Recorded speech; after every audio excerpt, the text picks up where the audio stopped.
गुरु प्यारी साध संगत जी, आज फिर से एक सुंदर सी साखी आप सभी को सुनाने जा रही हूँ। गुरु प्यारी साध संगत जी, इस दुनिया में ज्ञान बड़ा है या चरित्र? आज की जो साखी है वो इसी बारे में है, जो ये बताएगी कि इस दुनिया में सबसे बड़ा सिर्फ और सिर्फ चरित्र है। अगर कोई इंसान कितना भी बड़ा ज्ञानी क्यों ना हो जाए, अगर उसके पास चरित्र नहीं है, वो चरित्रहीन है, तो इसके ज्ञानी होने का कोई अर्थ नहीं है। और अज्ञानी है और चरित्रहीन है तो उसका तो बेड़ा गर्क है ही है। तो आइए गुरु प्यारी साध संगत जी, सुनते हैं आज की ये सुंदर सी साखी। ये कहानी है एक राजपुरोहित की। एक राजपुरोहित थे, वो अनेक विधाओं के ज्ञाता थे, यानी कि बहुत सारी विद्याओं को जानते थे।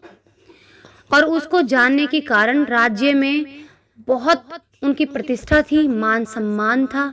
बड़े बड़े विद्वान उनके प्रति आदर भाव रखते थे, पर उन्हें अपने ज्ञान का बिल्कुल भी अहंकार नहीं था। ज्ञान वही जिस पर अहंकार ना हो। उनका विश्वास था कि ज्ञान और चरित्र का योग ही लौकिक और परमार्थिक उन्नति का सच्चा रास्ता है। प्रजा की तो बात ही क्या, खुद राजा भी उनका सम्मान करते थे। उनके आने पर उठकर आसन उन्हें दे देते थे। एक बार राजपुरोहित के मन में ये इच्छा हुई जानने की कि राज दरबार में उन्हें आदर और सम्मान उनके ज्ञान के कारण मिलता है या फिर उनके चरित्र की वजह से। इसी जिज्ञासा के समाधान हेतु उन्होंने एक योजना बनाई, यानी कि एक प्लानिंग की। उस प्लानिंग को उन्होंने अंजाम देने के लिए राजपुरोहित खजाने से जाने के लिए उन्होंने एक इच्छा जताई। राजा को बोला कि मुझे खजाना देखने जाना है। राजा ने उन्हें अलाउ कर दिया।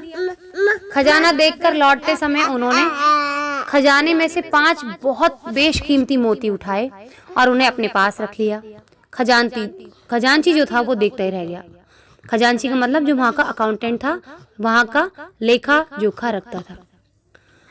राजपुरोहित के मन में धन का लोभ हो सकता है, खजांची के मन में ये बात आई। खजांची ने सपने में भी नहीं सोचा था। उसका वो दिन उसी उधेड़-बुन में बीत गया कि राजपुरोहित और चोरी, ये कैसा आदमी है जिसके बारे में हम ऐसा सोचते थे कि वो राजपुरोहित है, इतना ज्ञाता है, वो और चोरी कर सकता है। अब दूसरे दिन राज दरबार से लौटते समय राजपुरोहित फिर दोबारा खजाने की ओर मुड़े और फिर उन्होंने 5 मोती उठाकर अपने पास रख लिए। अब तो खजांची के मन में राजपुरोहित की जो प्रति पूर्व, यानी कि उसकी जो मन में पहले से जो श्रद्धा थी वो अब घटने लग गई। तीसरे दिन जब वो फिर से वही घटना घटी तो उसके धीरज का बांध टूट गया। उसका संदेह इस विश्वास में, यानी कि उसका जो शक था वो विश्वास में बदल गया कि राजपुरोहित की नीयत बिल्कुल खराब हो चुकी है। उसने राजा को इस घटना की पूरी जानकारी दी। राजा को इस सूचना से बड़ा आघात पहुंचा। उनके मन में राजपुरोहित के प्रति आदर भाव की जो प्रतिमा, यानी कि जो छवि थी पहले से जो प्रतिष्ठित थी, वो चूर चूर होकर बिखर गई थी।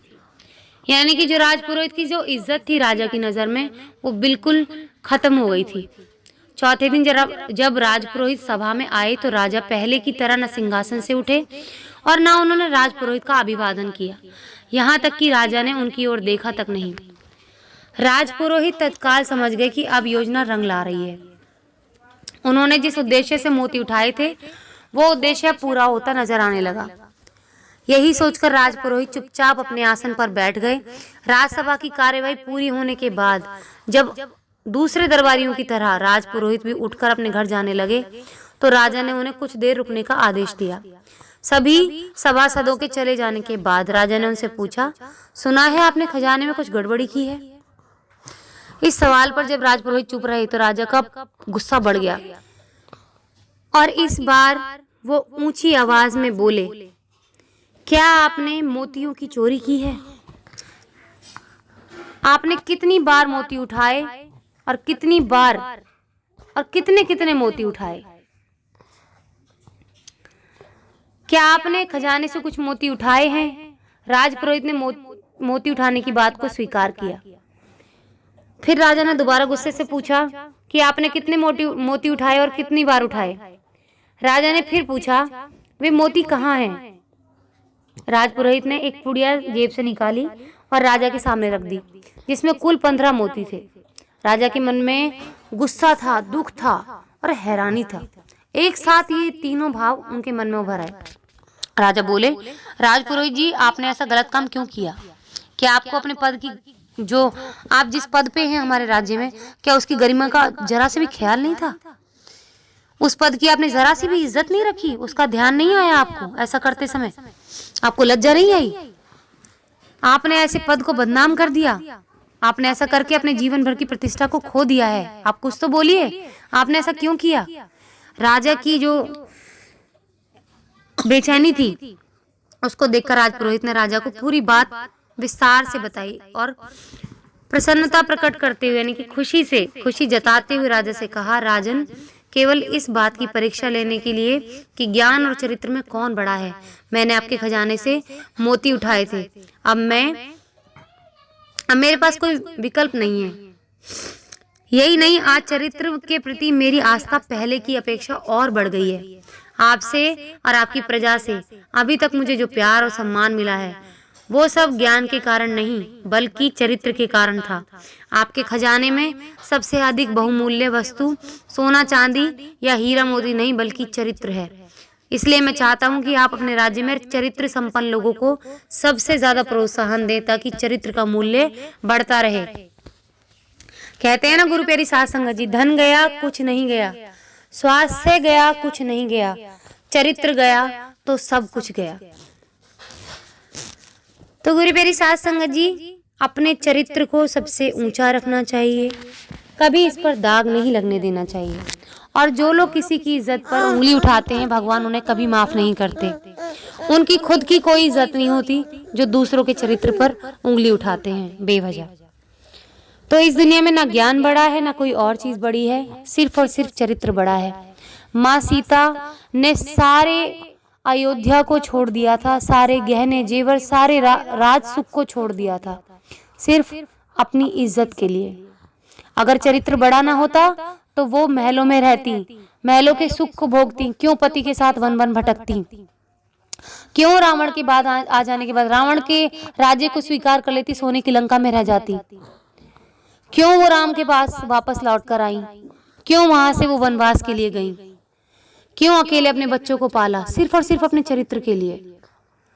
तो इस दुनिया में सबसे बड़ा चरित्र है। पैसा, प्यार, हीरे मोती जवाहरात कुछ बड़ा नहीं है इस दुनिया में, सिर्फ बड़ा है तो चरित्र। और जिस इंसान का चरित्र अच्छा होता है, भगवान हमेशा उसके करीब रहते हैं।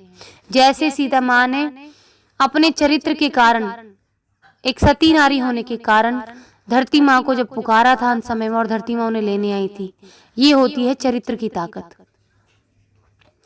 तो गुरु प्यारी साध संगत जी, अपने चरित्र को सबसे ऊंचा रखना चाहिए। आज इसी के साथ इस सुंदर सी साखी को यहीं समाप्त करना चाहूंगी। मिलती हूँ आपसे अपनी अगली वीडियो में नई साखी के साथ। तब तक के लिए खुश रहें, सुमिरन करते रहें, सच्ची सेवा करते रहें।